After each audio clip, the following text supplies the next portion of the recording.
Caros amigos, boa noite para todos. Nem preciso dizer da imensa satisfação em estar aqui no estado do Amapá, na capital, a convite da nossa presidente, Ana, nosso amigo Felipe, perceber o esforço e o carinho de muitos espíritas que viajaram centenas de quilômetros para estarem aqui presentes nesta noite. E aproveitamos o ensejo para pedir à espiritualidade superior que possamos utilizar como instrumento para a canalização de esclarecimento e consolo aos corações de todos nós, encarnados e desencarnados, que nos encontramos nesse ambiente. Falar do tema o éter divino é um desafio. E já de início gostaríamos de dizer que não pretendemos esquadrinhar os aspectos científicos do tema. Ao contrário, a nossa proposta é, através do éter divino, falar de uma lei moral. Uma lei que vigora em toda a criação infinita de Deus, que é a lei de adoração. Inscrita em nossa consciência, é impossível para todos aqueles que ainda conservam ao menos um pouco de sensibilidade, não olhar para a exuberância desse rio Amazonas e não ser movido de um sentimento de reverência espiritual, não ser envolvido por uma percepção de que há um Criador de todas as coisas, alguém que, com a sensibilidade de um artista e com a inteligência suprema, soube criar a exuberante obra diante dos nossos olhos. No entanto, por muitos séculos, os espíritos que evoluem na Terra foram envolvidos em um pensamento de antropomorfismo, incapazes de considerar uma força superior a eles próprios, resolveram equiparar o Criador à criatura. E em muitas civilizações, nas mais diversas religiões que a humanidade tem conhecido, desde o surgimento da civilização, todos temos retratado o Criador como se fosse um ancião de barba, com um corpo físico, lembrando um ser humano. Retrato desse pensamento que perpassa os séculos é a pintura sublime de Michelangelo na Capela Sistina, na qual Deus é representado como um velho que estende o dedo e o homem, por sua vez, com a mesma forma, busca encostar no dedo da providência divina. A imagem é forte. E por mais que os espíritas, nós mesmos, procuremos vencer esse atavismo dos séculos, buscando imaginar um Deus que não seja corpóreo, basta um segundo de distração e nós voltamos a imaginar Deus como um velhinho sentado num trono. Nas nossas orações, nos momentos de dificuldade, naquelas horas em que a nossa sensibilidade aflora, como no momento em que avistamos o rio Amazonas. Em todas essas ocasiões, por um descuido, nós ainda imaginamos o Criador como um homem, um ser humano, corpóreo e, portanto, limitado. No entanto, no século XIX, sob a direção do Espírito de verdade, abriu-se um novo capítulo na história da evolução do pensamento religioso. Sim, o pensamento religioso foi convidado a subir alguns degraus, a abandonar pensamentos e concepções que, se foram úteis no passado, não mais atendem os nossos anseios. Não mais. Foi então que a pleiade do Espírito de verdade manifestou-se de forma exuberante para educar o nosso pensamento, o nosso olhar e, sobretudo, o nosso coração. Inaugurou-se então esse novo capítulo, no qual Deus deixa de ser visto como um ser corpóreo.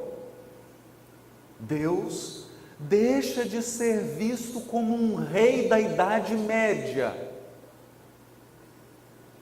Deixa o rei Arthur no lugar dele. Deus não tem nada a ver com o rei Arthur. Deus não senta num trono.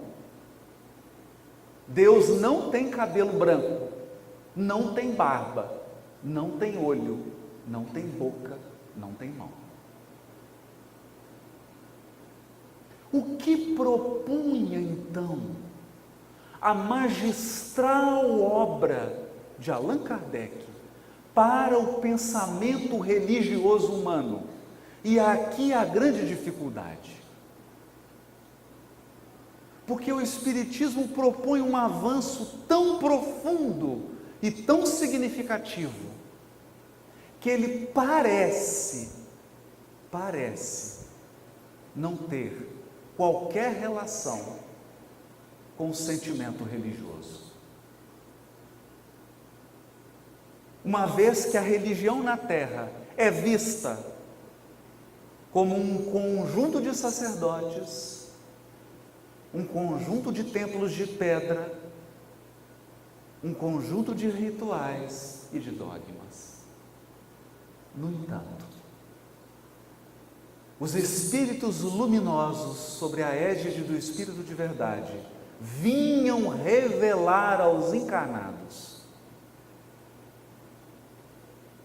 que, acima das concepções mesquinhas dos seres humanos, estava a inteligência suprema, o amor infinito da criação, que governa, preside e vive no mundo conosco, embora não se limite à própria criação. Deus surgia de uma nova maneira, e os seres humanos eram convidados a um novo estágio da lei de adoração, a um novo estágio. O Espiritismo é um convite a uma nova proposta de adoração, uma adoração puramente espiritual, que nós almejamos, que nós nos esforçamos por concretizar.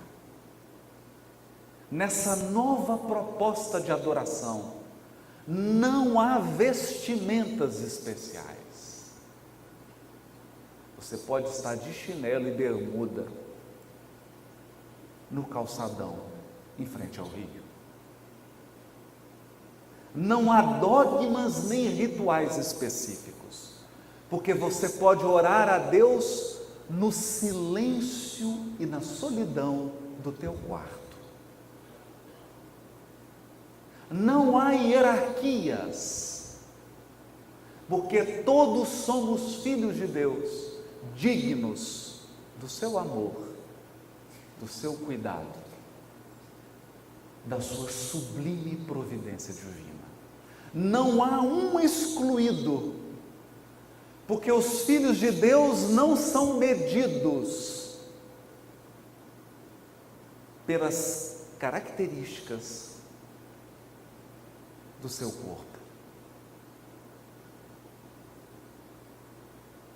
Nessa nova proposta, surge então um conceito fundamental para todos nós. Mas antes de abordar o éter divino, que é a proposta do Espiritismo para a transformação do pensamento religioso humano, é preciso começar pela questão número 13 de O Livro dos Espíritos. Na questão número 13, Kardec pergunta: quando dizemos que Deus é eterno, não teve princípio, nem terá fim. É infinito, imutável, imaterial, único, onipotente, soberanamente justo e bom. Não há uma criatura capaz de ser tão bom e tão justo quanto Deus.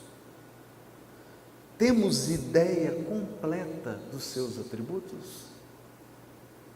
É isso aqui que resume todo o caráter de Deus, todos os seus atributos? E os Espíritos respondem: do vosso ponto de vista, sim, porque credes abranger tudo. Sabei, porém, que há coisas que estão acima da inteligência do homem mais inteligente, as quais a vossa linguagem, restrita às vossas ideias e sensações, não tem meios de exprimir. A razão, com efeito, vos diz que Deus deve possuir em grau supremo essas perfeições. Porquanto, se uma lhe faltasse, ou não fosse infinita, já ele não seria superior a tudo, não seria, por conseguinte, Deus. Para estar acima de todas as coisas, Deus tem que se achar isento de qualquer vicissitude e de qualquer das imperfeições que a imaginação possa conceber. Com essa questão, abria-se para o mundo uma nova porta de religiosidade, um novo estágio de experimentação e de vivência da lei de adoração. Deus agora não é um rei da Idade Média que julga e envia para uma região chamada inferno. Temos agora um ser infinitamente inteligente, mas infinitamente bom e justo. Você já imaginou um ser infinitamente bom? Pense em uma pessoa boa. Tente imaginar uma Mahatma Gandhi, uma Madre Teresa de Calcutá, um Francisco Cândido Xavier, uma irmã Dulce, e tantos anônimos, pessoas que são bondosas, que entregaram suas vidas a serviço do próximo. A bondade dessas criaturas representa o mesmo que você pegar um copo d'água e encher no rio Amazonas. A bondade de uma criatura é como um copo de água diante do rio Amazonas. Deus é infinitamente bom. Com esses atributos, todos éramos convocados e todos agora somos convocados a uma nova experiência com Deus. Porque agora nas nossas preces é preciso entender que nós estamos dialogando com uma inteligência infinita, que às vezes nós subestimamos Deus. Mas é também preciso entender nas nossas preces que nós estamos conversando com aquele que mais ama no universo. É diferente. É diferente. Feitas essas considerações, nós podemos iniciar a nossa viagem para entender o éter divino. Hoje é mais fácil falar do fluido cósmico, do éter divino, do que na época de Kardec. Porque hoje você se comunica aqui em Macapá com uma pessoa no Japão através do seu WhatsApp. Milhares de pessoas estão nos assistindo agora por essa transmissão pelo Facebook. Estão a milhares e milhares de quilômetros de distância e podem nos ouvir e podem nos ver. Hoje nós sabemos, através dos filmes, das fotografias, que a Terra é um minúsculo ponto no universo. Todos sabemos. Não temos mais a visão ingênua de que Deus criou a Terra e algumas estrelinhas no céu para enfeitar a noite. Pelo contrário, a Terra é um simples grãozinho de areia numa extensão monumental de praia. Um grãozinho, uma pequena flor em um jardim colossal. E sendo assim, Kardec pergunta na questão número 17: é dado ao homem conhecer o princípio das coisas? Não. Não. Porque nós achamos que princípio das coisas é o princípio da Terra. Ou achamos que princípio das coisas é o Big Bang. Isso não é o princípio. Não é o princípio de tudo. Então, é dado ao homem, ao ser humano, conhecer o princípio das coisas? Não. Deus não permite que ao homem tudo seja revelado neste mundo. É bom dizer isso aqui, para que nós abordemos o tema, o éter divino, com humildade. Ao encarnado não é dado conhecer todas as coisas. Há um limite para a investigação humana e nós precisamos entender e respeitar esses limites. Kardec então pergunta na questão 21: a matéria existe desde toda a eternidade como Deus ou foi criada por Ele em dado momento? E os Espíritos respondem: só Deus o sabe. Só Deus o sabe. Mas quem está respondendo isso aqui é a pleiade do Espírito de verdade. É bom isso, para que a gente tenha mais humildade. Há uma coisa, todavia, que a razão vos deve indicar. É que Deus, estou lendo essa questão só por causa dessa frase, é que Deus, modelo de amor e caridade, nunca esteve inativo. Por mais distante que logreis figurar o início da sua ação, podereis concebê-lo ocioso um momento que seja? Esquece o que está falando sobre matéria, vamos pensar que está falando aqui sobre Deus. O que os Espíritos estão nos mostrando é um Deus ativo, que nunca para.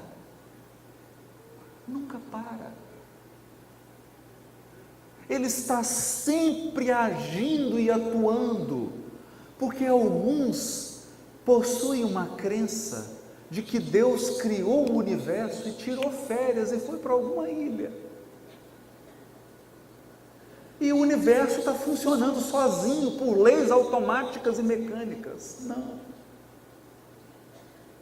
Deus age incessantemente e ininterruptamente.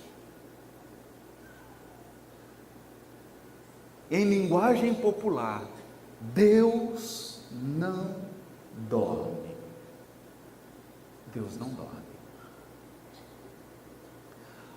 Mas outro ponto que os Espíritos nos ensinam: Deus é o modelo de amor e caridade. Amor e caridade. Como pode Deus ser modelo de caridade? O que significa isso? Esse é um desafio até para nós espíritas, porque nós imaginamos que Deus é apenas um modelo de justiça.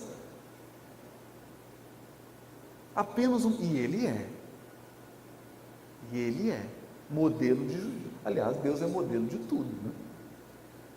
Ele é soberanamente justo, mas nós imaginamos que Deus é só lei de causa e efeito.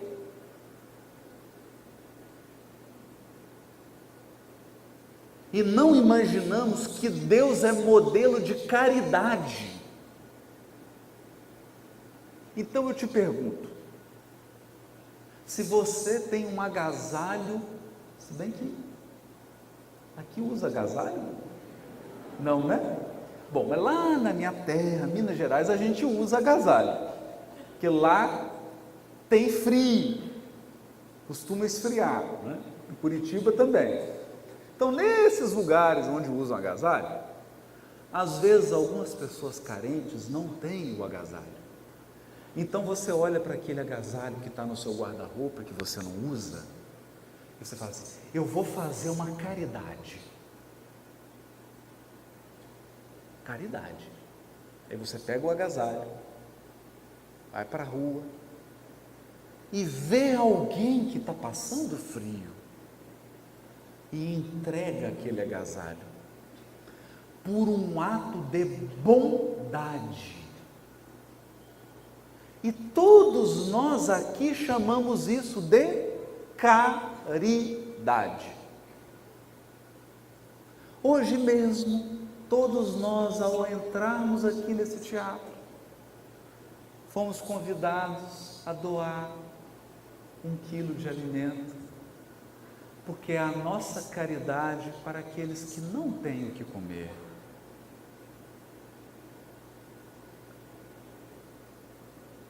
Pense em algo. Deus faz caridade? Não estou perguntando se Ele faz justiça, não, porque justiça a gente sabe que Ele faz, soberana, infinita e perfeita. Faz caridade? Faz.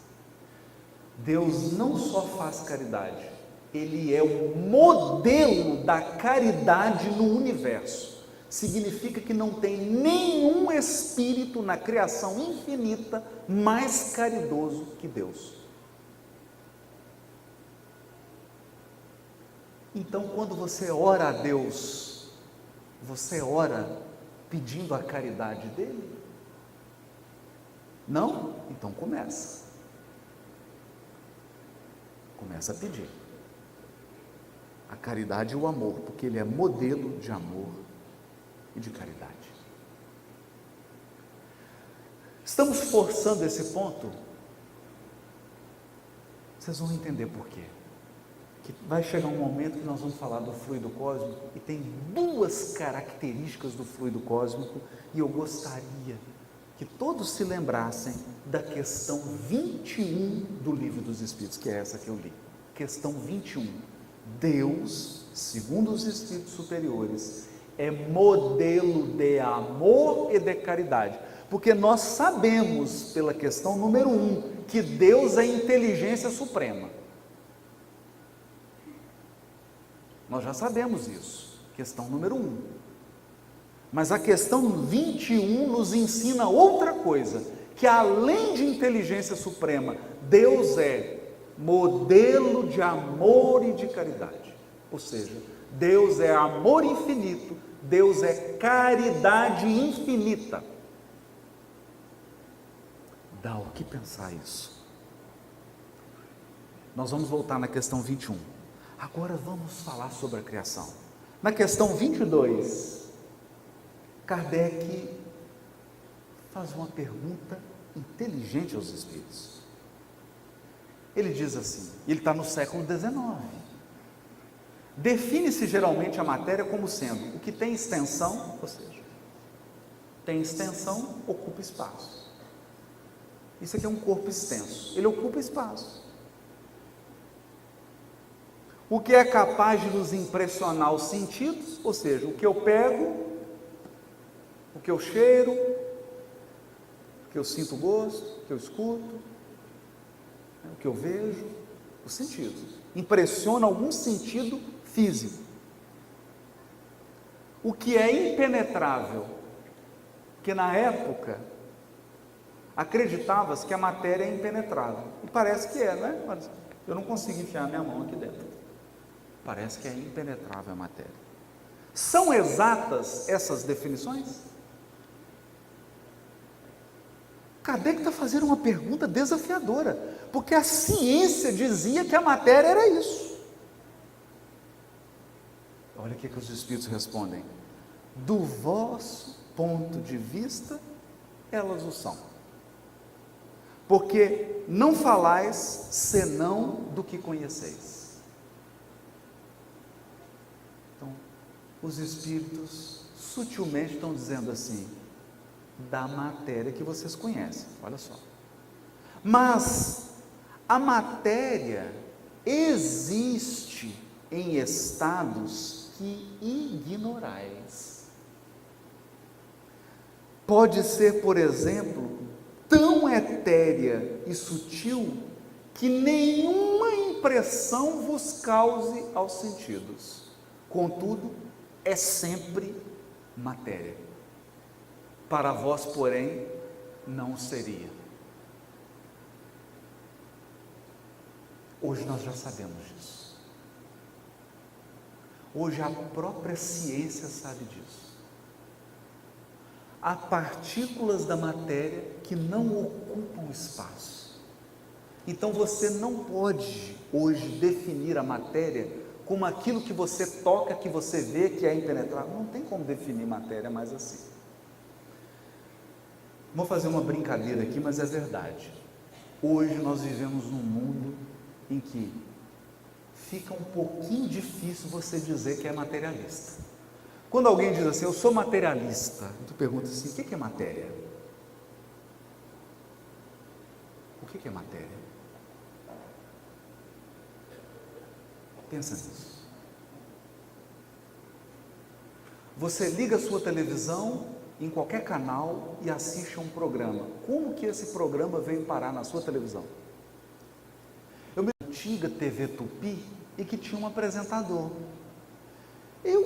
Ligou aquele apresentador falando, aí as irmãs, né, as outras irmãs, uma começaram a olhar para a outra e viram que o apresentador estava todo arrumado e elas estavam mal arrumadas. Aí elas ficaram assim envergonhadas, né? Uma olhando para a outra, meio constrangida. No dia seguinte, quando elas foram assistir o programa, eles fizeram escova no cabelo, colocaram uma roupinha nova e tudo, né? E uma comentou com a outra assim: nossa, meu Deus, esse homem aqui na nossa casa, né? Vamos ficar arrumada. Porque elas tinham a impressão de que a pessoa entrou dentro da casa delas. Como que esse programa chegou? Ele caminhou pelas ondas de rádio, nós já sabemos, ondas de televisão, ondas eletromagnéticas, e você consegue pegar? Você consegue pegar a onda que sai de um celular e está comunicando com alguém lá em Brasília, agora? Nós estamos transmitindo isso aqui para o mundo inteiro. Você consegue pegar as ondas que estão saindo ali da câmera?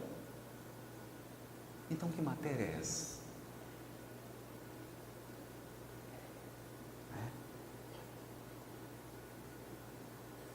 E aí eles perguntam, Kardec pergunta: o que é o Espírito? Questão 23, é o princípio inteligente do universo. Olha só, princípio inteligente do universo. No entanto, a questão 27, Kardec pergunta: há então dois elementos gerais do universo, a matéria e o espírito? Sim. E acima de tudo, Deus. Ou seja, Deus está acima da matéria e acima do espírito. O Criador, o Pai de todas as coisas. Deus, espírito e matéria constituem um princípio de tudo que existe. A Trindade universal. Então, olha como os Espíritos estão nos convidando a subir alguns degraus no pensamento religioso. Os próximos passos da evolução do pensamento religioso na Terra, nós saímos da Trindade, que é Pai, Filho e Espírito Santo, para outra Trindade: Deus, Espírito e matéria.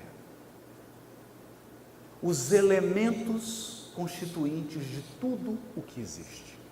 Tudo o que existe é matéria, ou é espírito, ou é Deus, que não é nem matéria, nem espírito.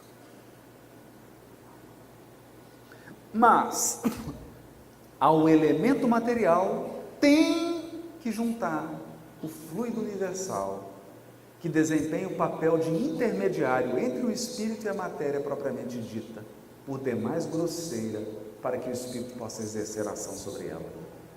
Embora, de certo ponto de vista, seja lícito classificá-lo como o elemento material, ele se distingue do elemento material por propriedades especiais. Olha isso. O fluido cósmico se distingue do elemento material por propriedades especiais. Olha só. Se o fluido universal fosse positivamente matéria, razão não haveria para que também o espírito não fosse. Está colocado entre o espírito e a matéria. É fluido, como a matéria é matéria.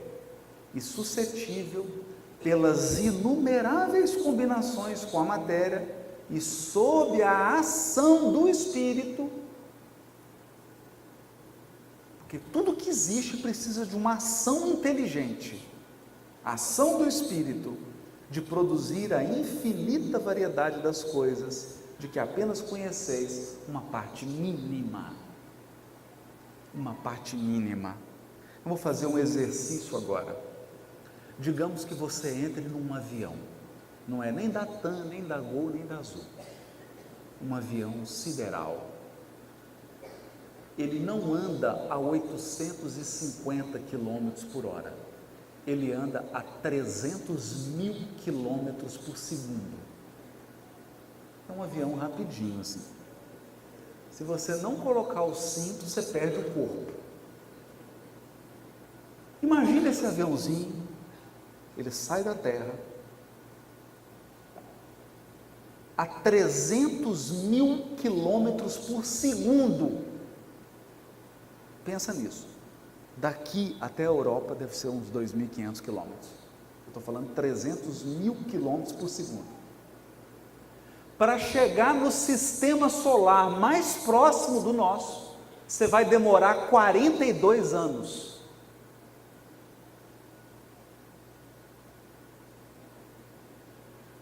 Esse é o mais próximo da gente.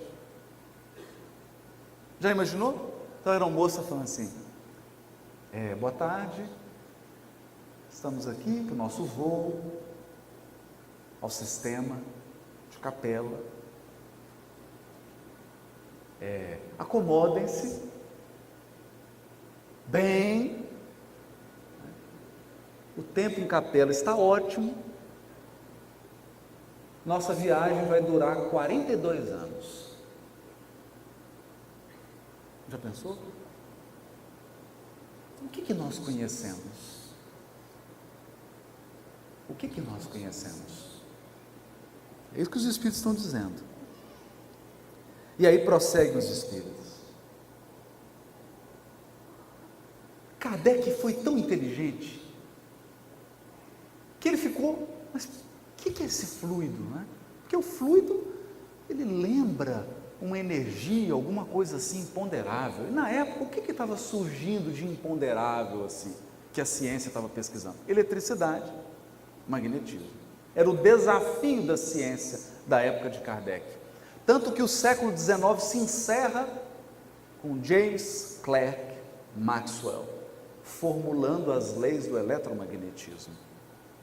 Então Kardec pergunta: esse fluido será o que designamos pelo nome de eletricidade? Não é? Porque você pega a eletricidade, pega, é só enfiar o dedo na tomada, você vai pegar. Mas eletricidade ocupa espaço? Eletricidade é impenetrável? É diferente da matéria que nós conhecemos. Mas se você colocar o dedinho lá, você sente. Não experimente em casa, tá, gente? Não faça isso. Aí os Espíritos respondem: dissemos que ele é suscetível de inúmeras combinações. O que chamais fluido elétrico, fluido magnético, são modificações do fluido universal. Aí aqui a gente começa a entender que não é propriamente falando, senão matéria mais perfeita, mais sutil e que se pode considerar independente. Ou seja, é uma sutileza, um estado sutil, que não é a matéria. Então, essa era a maneira como os Espíritos estavam tentando explicar para aquela época. Aí o Kardec faz a pergunta 28. Ele pergunta assim: olha, se o Espírito é alguma coisa, porque Espírito, gente, é alguma coisa. Ele é feito de alguma coisa. Ele é alguma coisa. Não seria mais exato e menos sujeito à confusão dar aos dois elementos gerais as designações de matéria inerte e matéria inteligente? Porque Kardec está usando o conceito aqui de matéria no sentido filosófico. Matéria como substância, porque Aristóteles já havia nos ensinado isso. Existe uma diferença entre forma e matéria. Quer ver? Eu posso fazer um cavalo de madeira, de pau. Eu posso fazer um cavalo de pedra. A forma é de um cavalo, mas qual que é a substância? Num é pedra, no outro é madeira. Eu posso fazer um cavalo de cristal. Então existe uma diferença entre forma e matéria. Matéria é a essência, a substância. Se eu falo um bolo de fubá, qual que é a matéria? Fubá. Essa que é a ideia aqui. Então Kardec está perguntando: vamos evitar a confusão? Vamos chamar de matéria inteligente ou substância inteligente e substância espiritual. O que vocês acham? Aí os Espíritos falam assim: as palavras pouco nos importam. As palavras pouco nos importam. Eu já ouvi gente dizendo que Kardec está ultrapassado porque usa a palavra fluido. Mas você está preocupado com a palavra ou com a ideia? Olha o que os Espíritos respondem. As palavras pouco nos importam. Importa pouco, um pouquinho. Compete-vos a vós formular a vossa linguagem de maneira a vos entenderes. Porque para que existe linguagem? Para a gente se entender. Então, se você cria uma linguagem para desentender, a linguagem perdeu o objetivo. E às vezes a gente vê criaturas que ficam meses, anos, discutindo cada uma palavra. Troca a palavra. O importante é entender a ideia. As vossas controvérsias provêm quase sempre de não vos entenderes acerca dos termos que empregais, por ser incompleta a vossa linguagem para exprimir o que não fere os vossos sentidos. Não é? É igual o caso de uma pessoa, um estrangeiro que chegou aqui no Brasil. Aí ele chegou no hotel e perguntou: o número do meu quarto, por favor. Aí fez o cadastro, mostrou: seu quarto é 66. Ele falou: é meia? Mas o que é meia? Meia é 6. Ah, meia é 6. Então, 66, 66. Ah, que bom, perfeito. Aí pegou o cartão e falou assim: eu estou querendo ir ao cinema, mas eu sou estudante. Ele falou: ah, então você paga meia. Aí eu falei: é 6? Não, meia é metade. Não, meia é 6 ou é metade?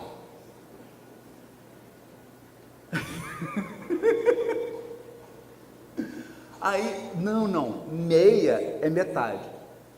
A meia é metade. Meia é metade. Em que hora que é o filme? Você pode olhar para mim? Ah, tá, o seu filme é 5:30. Ah, então 5 mais 2,5. Porque meia não é metade? Não, 5,5 é 5:30. Oh, mas meia é o quê? Não, meia é 30. Perceberam? Então, esse cuidado nós temos que ter com a linguagem, né? As palavras pouco nos importam, né? Ainda bem que o estudante estrangeiro não falou da meia que usa com sapato, né? Ele falou: a meia, não, meia para usar com sapato.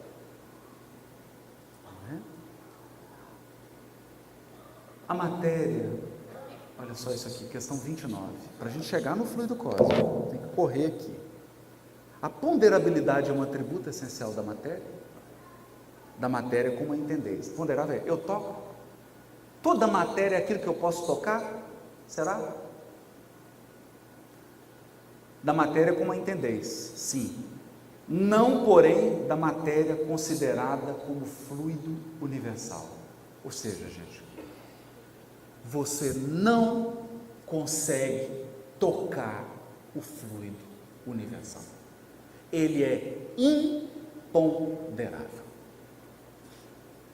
Você não mede, ele não pesa, você não consegue medir, você não tem régua,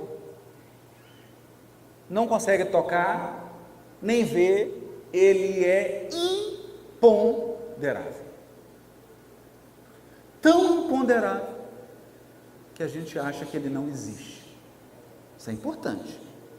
Então, primeira característica do éter divino: o éter divino é imponderável. Então, um grupo de cientistas resolve se reunir para medir com algum aparelho o éter divino. Vai funcionar? Nós já vamos ligar para eles e dizer assim: escuta, gente, não vai funcionar. Não precisa vocês gastarem milhões de dólares, porque não vai funcionar. Questão 29 do Livro dos Espíritos. O éter divino é imponderável. A matéria etérea e sutil que constitui esse fluido vos é imponderável. Nem por isso, entretanto, deixa de ser o princípio da vossa matéria pesada.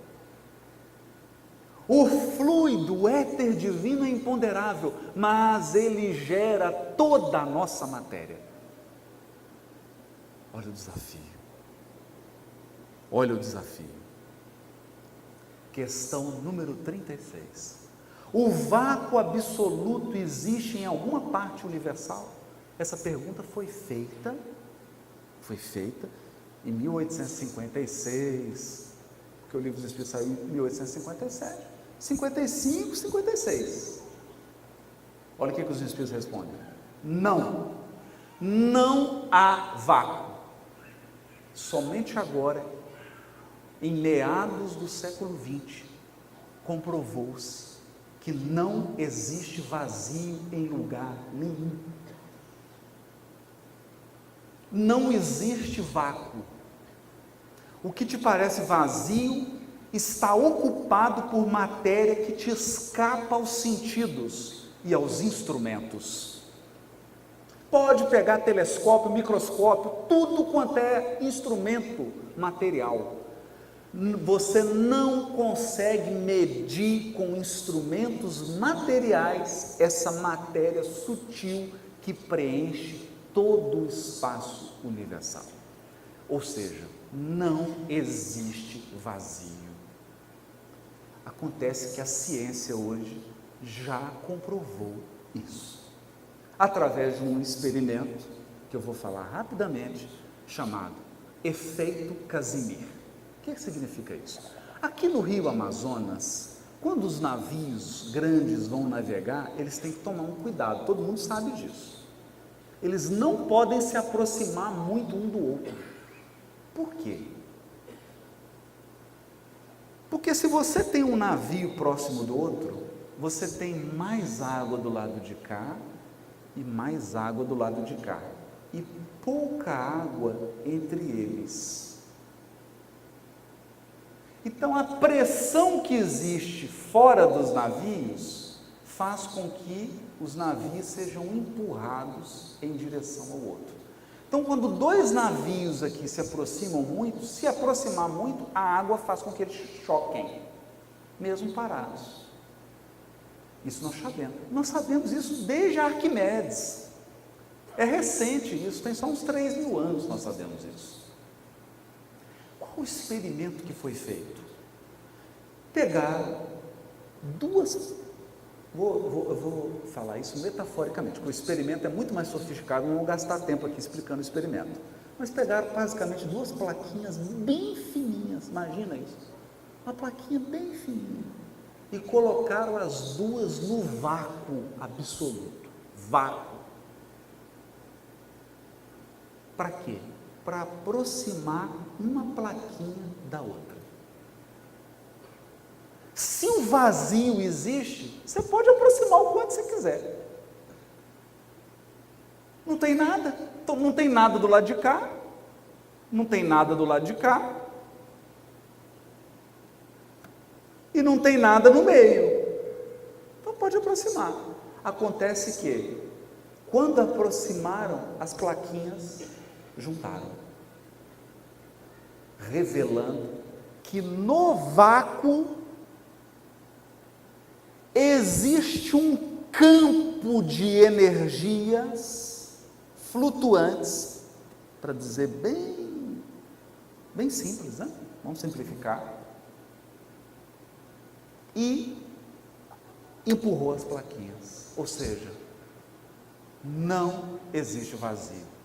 Então, Higgs formulou uma teoria que é um desenvolvimento da física quântica, e postulou o campo de Higgs, e todo mundo aqui acompanhou, alguns anos atrás, a confirmação, quando descobriram o bóson de Higgs, a confirmação de que Higgs estava certo.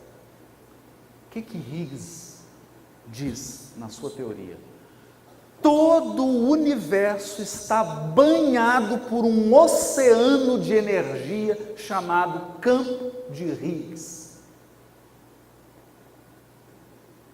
que é um mar, é um rio Amazonas. Nós estamos mergulhados nesse mar, nesse rio. E a matéria surge e desaparece, oscila, surge e desaparece. Não há vazio. Não há vazio. E cuidado, o campo de Higgs não é o fluido cósmico, é uma modificação do fluido cósmico. O fluido cósmico, de todos os universos que estadeiam suas magnificências diante da eternidade, já antecipando de que não tem só o nosso universo, porque senão você acha que Deus começou com o Big Bang, há 15 bilhões de anos atrás.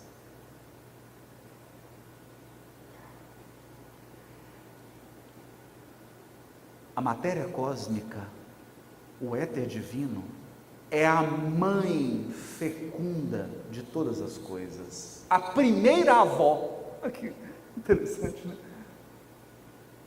E sobretudo, a eterna geratriz.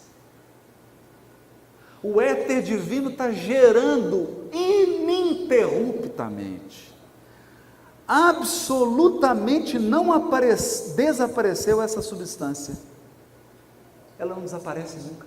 O éter divino nunca desaparece.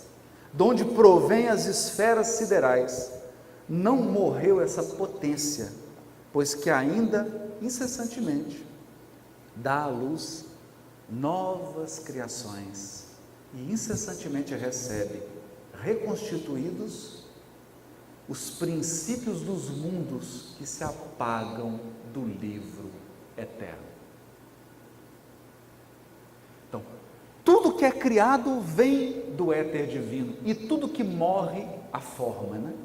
A substância, retorna ao éter divino.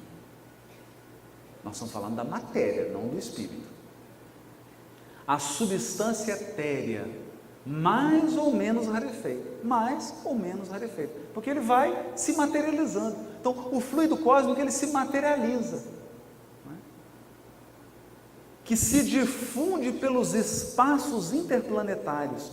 Esse fluido cósmico que enche o mundo, mais ou menos rarefeito nas regiões imensas, opulentas de aglomerações de estrelas, mais ou menos condensado, onde o céu astral ainda não brilha, mais ou menos modificado por diversas combinações, de acordo com as localidades da extensão, nada mais é do que a substância primitiva, onde residem as forças universais, de onde a natureza ha tirado todas as coisas. Todas as coisas. Esse fluido penetra os corpos, como um oceano imenso. Então, deixa eu dizer uma coisa. Não existe fora do éter divino.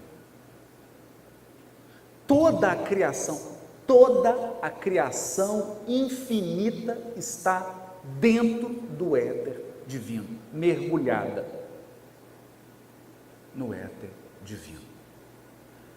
E depois do infinito começa Deus. É nele que reside o princípio vital que dá origem à vida dos seres e perpetua em cada globo conforme a condição dele. Olha que interessante. Aí o Galileu diz assim: até aqui, porém, temos guardado silêncio sobre o mundo espiritual, que também faz parte da criação, porque o mundo espiritual também é gerado pelo éter divino, só que é uma matéria mais rarefeita, e cumpre seus destinos conforme as augustas prescrições do Senhor. Acerca do modo de criação dos espíritos, entretanto, não posso ministrar mais que um ensino muito restrito. Isso é o Galileu dizendo: gente, eu não posso falar, não posso ensinar muito, em virtude da minha própria ignorância. Olha só. a humildade do espírito. E também porque tenho ainda de calar-me no que concerne a certas questões, ou seja, não era permitido falar ainda. Se bem já me haja sido dado aprofundá-las. Olha que interessante. Olha, eu não posso falar, mas aqui eu já estudei. Aos que desejem religiosamente conhecer, olha só, aos que desejem religiosamente conhecer e se mostrem humildes perante Deus, direi, rogando-lhes todavia, que nenhum sistema prematuro baseie nas minhas palavras. Ou seja, não vai construir um sistema aqui para ficar brigando com os outros, porque é como se ele estivesse dando umas pinceladas, ele não está abordando completamente o tema. O Espírito não chega a receber a iluminação divina que lhe dá simultaneamente com o livre-arbítrio e a consciência a noção dos seus altos destinos, sem haver passado pela série divinamente fatal dos seres inferiores, entre os quais se elabora lentamente a obra da sua individualização. Ou seja, Galileu não podia falar da evolução do princípio inteligente até se tornar espírito, porque esse tema era um tabu na época. Era um tabu. Hoje nós já podemos falar. Né? Ele continua: há um fluido etéreo que enche o espaço e penetra os corpos. Esse fluido é o éter, ou matéria cósmica primitiva, geradora do mundo e dos seres. São inerentes ao éter divino as forças que presidiram as transformações da matéria, as leis imutáveis e necessárias que regem o mundo. As leis, está tudo no fluido cósmico. Todas as leis divinas estão no fluido cósmico, no éter divino. Essas múltiplas forças, indefinidamente variadas segundo as combinações da matéria, localizadas segundo as massas, diversificadas em seus modos de ação, segundo as circunstâncias e os meios, são conhecidas na Terra sob os nomes de... Aí ele vai dar uns nomes aqui, que são modificações do fluido cósmico. Essas forças, que hoje nem se chamam mais força, já chamam de campo, mas o nome não importa, importa a ideia. Tudo são modificações do fluido cósmico. Pode falar? Gravidade. Gravidade é uma modificação do éter divino. Coesão, a força forte e fraca que une as partículas no átomo. Afinidade, atração, magnetismo e eletricidade ativa. São alguns nomes na Terra das forças que derivam do éter divino. Então todo mundo viu a eletricidade, foi uma demonstração que os Espíritos nos deram do éter divino. Só para a gente ter uma aula prática. Ainda bem que ninguém tocou, né? Senão sentia um choque. Em outros mundos, agora olha o que o Galileu vai dizer. Isso é o que vocês conhecem, mas em outros mundos, essas forças derivadas do éter divino, se apresentam sobre outros aspectos, revelam outros caracteres desconhecidos na Terra.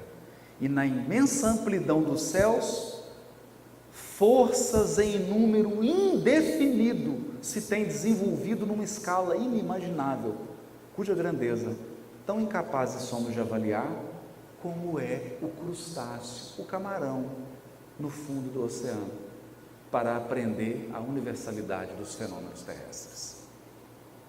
Maravilhoso isso, né? E por fim, falamos aqui do éter divino, como dissemos no início, para que possamos ter uma melhor compreensão de Deus e da providência divina. no capítulo intitulado Deus, porque o livro A Gênese é um livro sobre Deus, Kardec usa todos os recursos da ciência da época para tentar compreender mais e melhor Deus. No capítulo Deus tem o item 20 em diante, intitulado A Providência, a providência divina, porque algumas pessoas têm dificuldade de entender a solicitude de Deus, a caridade de Deus, o cuidado que Deus tem para com seus filhos, como uma mãe que vela pelos filhos. Então Kardec escreve assim: a providência é a solicitude de Deus para com as suas criaturas. O que é solicitude? É estar disponível, é cuidar, é amparar, é alimentar, é acompanhar, é educar, é dirigir. Então o que o Kardec está nos dizendo? Que o Deus que o Espiritismo nos ensina é um Deus presente, atuante nas nossas vidas,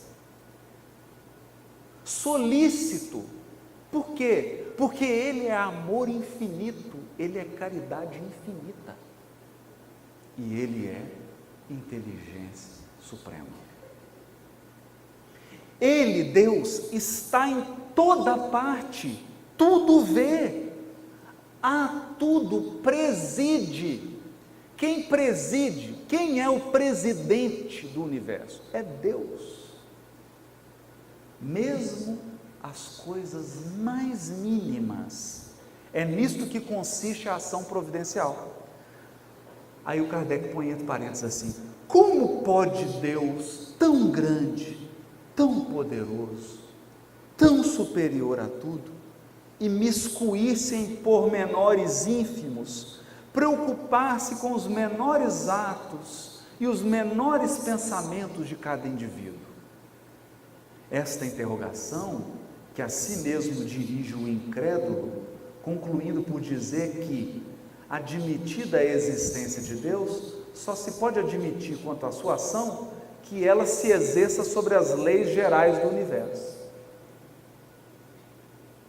Tem gente que pensa assim, que a providência divina foi só ter criado leis gerais, mas que Ele não se imiscui nos menores gestos, nos menores pensamentos e sentimentos, nos menores atos da nossa vida. Kardec vai criticar esse pensamento. Que este funcione de toda a eternidade em virtude dessas leis, ou seja, um universo automático, é como se fosse um sistema de banco, ele funciona automático. E Deus tirou férias, né? As quais toda criatura se acha submetida na esfera de suas atividades, sem que haja a intervenção incessante da providência. Ou seja, isso é uma providência mecânica. Criou leis e as leis são mecânicas. Aí o Kardec vai dizer assim: no estado de inferioridade em que ainda se encontram, só muito dificilmente podem os homens compreender que Deus seja infinito. Vendo-se limitados e circunscritos, eles imaginam também que Deus é limitado e circunscrito. E aí ele vai desenvolver o que nós já falamos no início, do Deus corpóreo. Aí ele diz assim: suponhamos um fluido bastante sutil para penetrar todos os corpos. Sendo sem inteligência esse fluido, ele atuaria somente mecanicamente, por meio apenas de forças materiais. Mas, porém, se supusermos que esse fluido está dotado de inteligência, de faculdades perceptivas e sensitivas, ele já não atuará às cegas, mas com discernimento, com vontade e com liberdade. O fluido verá ouvirá e sentirá.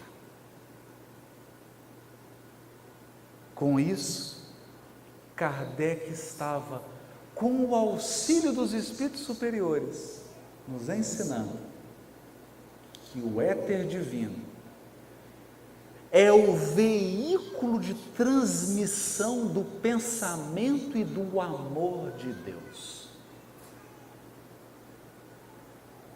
Portanto, falar do éter divino é dizer que todos nós estamos mergulhados em Deus. Ele está aí preenchendo todas as células, todos os átomos do seu corpo. Depois que eu li isso aqui, eu parei de fazer prece assim, ó. Deus, por que você está olhando para cima? Eu estou treinando agora a fazer prece assim, ó. Deus, Pai. Por quê? Perceberam? Ou então assim, Pai, o Senhor está aqui. Por que Ele está? Está aqui agora. O Criador Todo-Poderoso está nos vendo agora. Sorria, você está sendo filmado. Ele está te sentindo.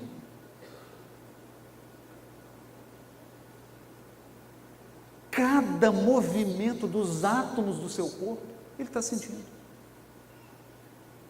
Cada pensamento e cada sentimento que você tem é no fluido.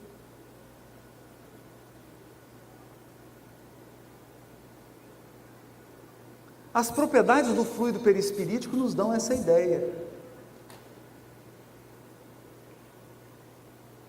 Aí ele diz assim, como é que Kardec conclui? Temos constantemente, sob as vistas, um exemplo que nos permite fazer ideia do modo por que talvez se exerça a ação de Deus sobre as partes mais íntimas de todos os seres e, consequentemente, do modo por que lhe chegam as mais sutis impressões de nossa alma. Esse exemplo tiramo-lo de certa instrução que a tal respeito deu um Espírito. Gente, chega de imaginar Deus velhinho de barba sentado numa cadeira. Deus está no éter divino. O rio Amazonas é uma modificação do éter divino. Então ele está todo ocupado por Deus. Tudo está ocupado por Deus. E crede-me, no mais profundo da tua consciência espiritual está a inteligência divina. Deus está te observando e em constante comunicação com você. Embora nós ainda, em razão da nossa evolução deficiente, não tenhamos sensibilidade ainda para perceber isso. Eu queria terminar então com um poema de Augusto dos Anjos. Um poema que resume essa fala de 1h30. Matéria cósmica. Glória à matéria cósmica, a energia potencial que dá vida aos elementos, base de portentosos movimentos, onde a forma se acaba e principia. Sistematização dos argumentos que elucidam a teleologia. Dentro da força cósmica se cria a fonte máter dos conhecimentos.